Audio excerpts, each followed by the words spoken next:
Blackstone Audio and Skyboat Media present Deadman's Road by Joe R. Lansdale.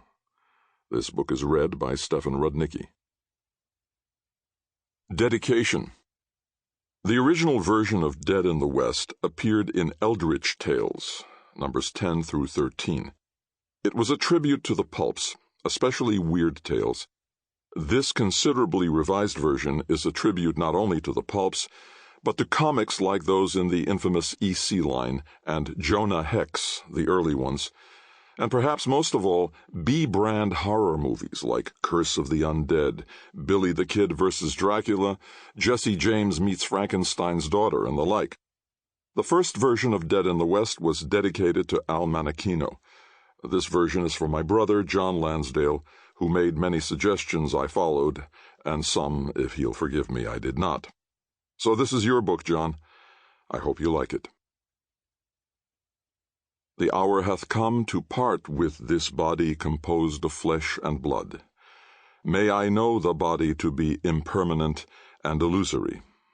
Tibetan Book of the Dead.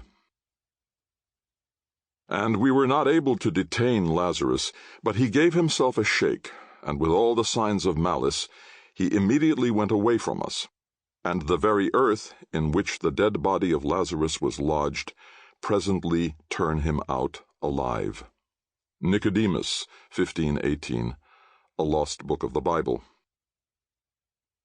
From ghoulies and ghosties and long-legged beasties and things that go bump in the night, good Lord, deliver us. Old Scottish invocation. Introduction. The Reverend rides again. And again and again and again, by Joe R. Lansdale. When I was a kid, I loved comic books and I loved movies, and most of all, I loved books and storytelling. The first two loves brought me to books, and though books and stories took over from there, I never lost my love for comics or movies, and their influences in my work, in particular the early stuff.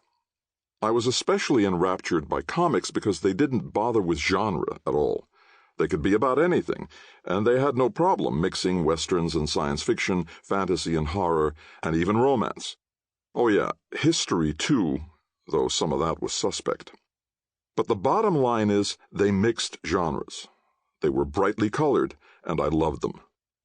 As for movies, I watched all kinds: musicals, romance, crime, dramas, comedies. But my favorites were anything to do with the fantastic. I greatly enjoyed the Universal. Sample complete. Ready to continue?